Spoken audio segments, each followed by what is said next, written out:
Superfood quinoa, যা কিনা নভোচারীরা মহাকাশে যাওয়ার সময় সঙ্গে নিয়ে যান। কারণ কিনোয়া অত্যন্ত পুষ্টিকর একটি খাবার, যা একবার খেলে দীর্ঘ সময় পর্যন্ত শরীরে পুষ্টি সরবরাহ করে। বিদেশে কিনোয়া চাষ অহরহ হলেও বাংলাদেশে কিনোয়া চাষ শুরু হয়েছে মাত্র কয়েক বছর।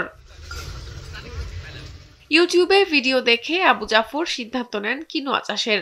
ঢাকা থেকে সংগ্রহ করেন বীজ, এরপর ৬৬% জমিতে শুরু করেন চাষ। বর্তমানে রাস্তার পাশে জাফরের কিনোয়া খেতে নজর কেড়েছে এলাকাবাসীর। ইউটিউবের মাধ্যমে দেখছিলাম, তো ওখানে এবং এটা জাতীয় টেলিভিশন চ্যানেলগুলোতেও আসছিল। তো ওখানে তারা চাষ করতেছে অলরেডি, তো আমরা তাদের মাধ্যমে উদ্বুদ্ধ হয়েছি। স্যান্ডেলিনা সো, রূপচর্চায় আভিজাত্য।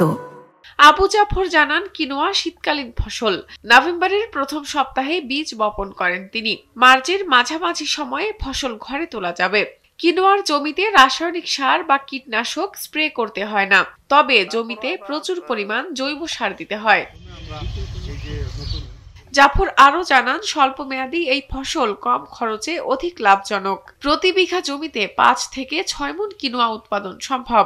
প্রতি কেজি কিনোয়া ৭০০ থেকে ৮০০ টাকায় বিক্রি হয়। তবে বাংলাদেশে ফসলটি নতুন হওয়ায় হাট বাজারে সাধারণত কিনোয়া বিক্রি হয় না, তাই দুশ্চিন্তায় রয়েছেন তিনি। এটা একটা শীতকালীন ফসল, আমরা শীতের মাঝামাঝিতে আমরা এটা লাগাইছি। আশা করা যায় আমরা যেহেতু এখানে একটা এঁটেল টাইপের মাটি, দোআঁশ এঁটেল টাইপের মাটি, তো সুন্দর হয়েছে। আবু জাফরের বাড়ি নওগাঁর নিয়ামতপুর উপজেলায়। নিয়ামতপুর উপজেলা কৃষি কর্মকর্তা কামরুল হাসান জানান, বরেন্দ্র ভূমিতে প্রথমবারের মতো কিনোয়া চাষে সফলতার পথ খুঁজে পেয়েছেন আবু জাফর। জাফরের কিনোয়ার ফলন ভালো হলে উপজেলায় অন্যান্য চাষীদের কিনোয়া চাষে উদ্বুদ্ধ করবেন বলেও জানান তিনি। আমি কৃষকের সাথে কথা বলেছি এবং তাকে আশ্বস্ত করেছি যে আপনি এটা হারভেস্ট করেন।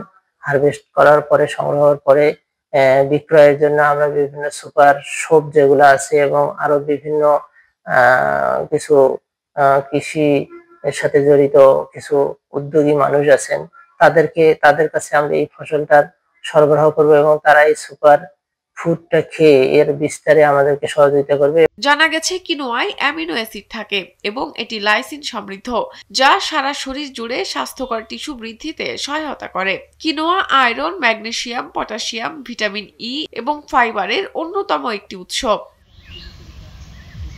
শাহনাজ পারভীন, কালবেলা।